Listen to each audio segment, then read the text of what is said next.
अस्सलाम वालेकुम दोस्तों, कैसे हैं आप सब। उम्मीद है कि जनाब इंशाल्लाह खैरियत से होंगे।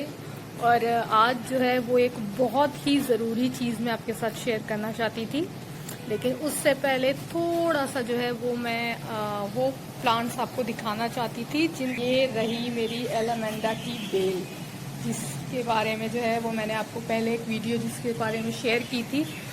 और अब इसकी ये ग्रोथ देख सकते हैं आप। मैंने कहा था कि जैसे जैसे गर्मियाँ बढ़ती जाएंगी ये बेल बढ़ती जाती है।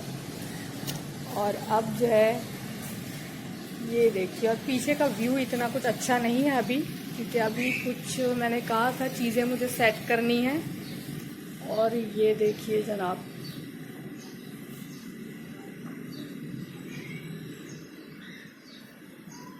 और इसको मैंने कहा था अब जो है वो मैंने इस ग्रो बैग में शिफ्ट किया है। ये पहले काफ़ी अरसे से सिर्फ एक गमले में थी, बड़े गमले में, जिसमें अभी मैंने आपको अपना बोगनविला का प्लांट दिखाया।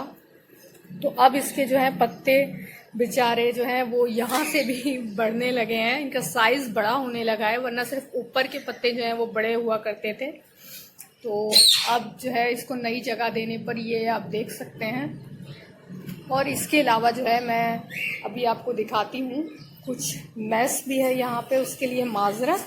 ये रही जनाब मूस रोज़ की वो कटिंग्स जो मैंने आपको कहा था कि ये कुछ ही दिनों में लग जाएंगी। और ये कल रात की बारिश के बाद मिट्टी अब तक जो है वो काफ़ी गीली है, इसको बाद में मैं ठीक कर दूँगी, गुडाई थोड़ी सी कर दूँगी ताकि हवा अंदर जाए। और ये कुछ कटिंग मैंने एक्स्ट्रा लगा दी थी, कुछ और भी, और इनको यहाँ जो है एक साथ मैंने रख दिया था। ये रही वो दूसरी कटिंग्स,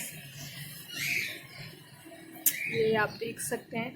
और इनको जो है यहाँ इस क्रेट में लगाने की वजह ये है क्योंकि ये ग्राउंड कवर जो है वो बहुत अच्छे बनते हैं। मैंने पिछली वीडियो में आपको नहीं बताया था, क्योंकि मैं वीडियो को बहुत ज़्यादा लंबा नहीं करना चाहती थी, सिर्फ छोटी सी बेसिक ही बातें जो हैं वो मैंने आपको बताई। और वही इतना कोई मैथमेटिक्स नहीं होता, बस इसीलिए ये जो है वो ग्राउंड कवर अच्छे बनते हैं, मतलब ज़मीन में लगाएं तो ये बहुत ज़्यादा जो है वो फैलते हैं।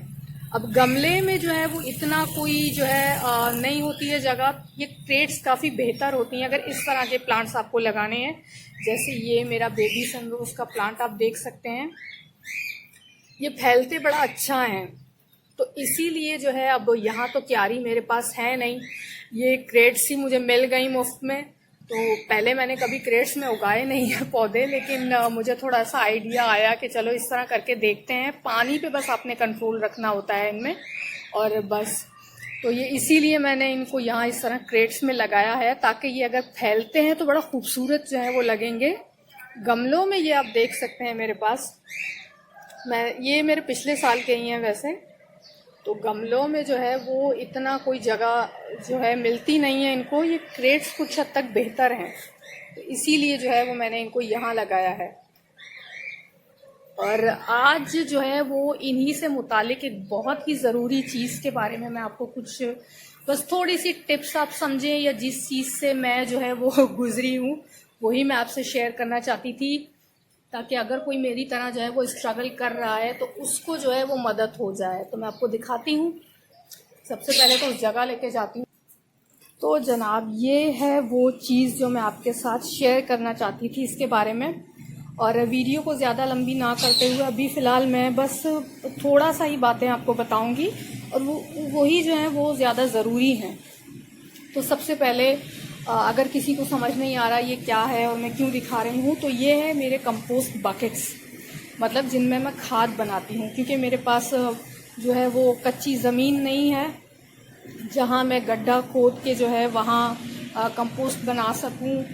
इसके अलावा जो है ऑब्वियसली ऑनलाइन लेने में जो है अब थोड़ा सा कॉस्टली पड़ता है, क्योंकि मैं जो हूँ वो अपनी पॉकेट मनी से जो है अपना ये शौक़ पूरा करती हूँ। तो ऑब्वियसली इसी बात है, मुझे हर चीज़ देखभाल के ही करनी पड़ती है, और मेरी तरह काफ़ी सारे लोग होंगे, तो इसीलिए मैं खुद घर में किचन वेस्ट से बनाती हूँ। आप भी काफ़ी लोग बनाते होंगे। तो बकेट्स में जो है वो बनाते हुए बस कुछ चीज़ें अगर आप ख्याल करते हैं तो उससे जो है वो आपको परेशानी जो है वो आपकी काफ़ी हद तक कम हो जाएगी।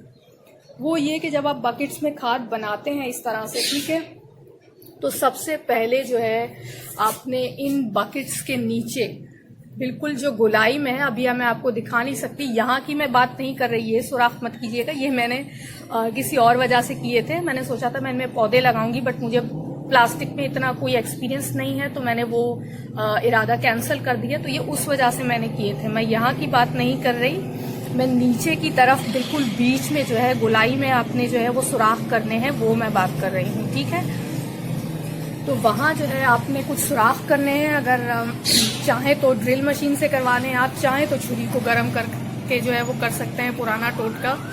और इसके बाद जो है आपने उसको रख देना है इस तरह से।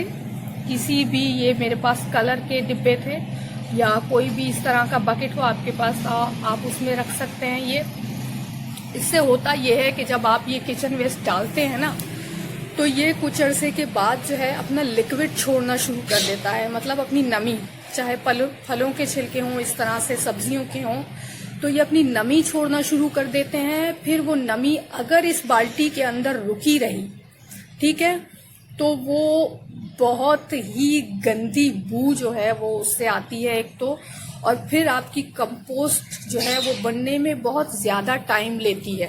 ट्रस्ट मी, मैंने बहुत स्ट्रगल किया है, इसीलिए मैं आपसे शेयर कर रही हूँ। वो बहुत ज़्यादा टाइम लेती है, वो पानी उसके अंदर जमा रहता है, इस कदर गंदी बू आती है कि नाकाबिले बर्दाश्त होती है। तो बेहतर है उस लिक्विड को निकलने के लिए वो आप जगह दीजिए, इसीलिए इन बकेट्स के नीचे सुराख कर दें। और ये जो बाल्टियाँ या डिब्बे जो भी आप कहें, इनमें जाके वो जमा होता रहेगा। ठीक है, पहली चीज ये, लिक्विड इस तरह से जो है वो आपकी इन बाल्टियों में जमा नहीं होगा, तो आपके खाद के प्रोसेस जो है वो तेजी से होगा। इसके बाद सिर्फ किचन वेस्ट ना डालें, किचन वेस्ट के साथ आपने एक तो अहम चीज ये है कि आपने ब्राउन मटेरियल भी डालना है। ठीक है, खुश्क मतलब चीजें जैसे कि कार्डबोर्ड हो गया, कागज हो गया, जिसमें हम जो है वो आटा, चीनी, दालें खरीदते हैं वो, और इसके अलावा अखबार हो गया, वो आपने डालना होता है। लेकिन उसके साथ आपने ये मिट्टी भी डालनी है, जैसे ये मैंने डाली है। इसको आपने इसलिए डालना है, इससे होता ये है कि एक तो कीड़े कम पड़ते हैं आपकी खाद में, दूसरी चीज ये है कि खाद जो है वो मिट्टी में जो है वो मिक्स होके मिट्टी को बड़ा अच्छा बनाती है। ये आप देख सकते हैं मेरे पास, ये मैंने पहले से जो है वो कुछ बनाई हुई थी, तो ये मिट्टी आप देख सकते हैं कितनी भुरभुरी हो चुकी है। ये अभी फुली डिकम्पोज नहीं है इसमें चीज़ें, लेकिन ये बहुत अच्छी तरह से जो है वो बन चुकी है। और इस तरह मिट्टी को ऐड करने से कीड़े जो हैं वो बड़े कम पड़ते हैं इसमें नॉर्मल से। ठीक है, दूसरी बात ये कि जब आप खाद बनाते हैं तो बराए मेहरबानी इसको ढकिए मत। मेरे पास ये आप तीनों जो हैं, बाल्टियां कहें, बकेट कहें, ये पूरा दिन इसी तरह खुले हुए रहते हैं, क्योंकि खाद को बनने के लिए हवा, पानी और धूप तीनों चीज़ों की ज़रूरत होती है। अगर मैं इन बाल्टियों को ढक देती हूँ तो फिर इसमें जो है वो बहुत ज़्यादा कीड़े बनेंगे, क्योंकि इनमें एरेशन नहीं होता।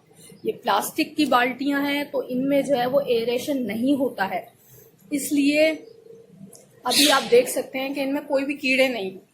ऊपर हाँ अंदर हैं थोड़े से, जिनको यहाँ जो है वो चिड़ियाँ खा जाती हैं, और ये गिलहरियाँ भी जो हैं वो अपने हिस्से का खाना, ये आप देख सकते हैं, जगह जगह से वो आके खा जाती हैं।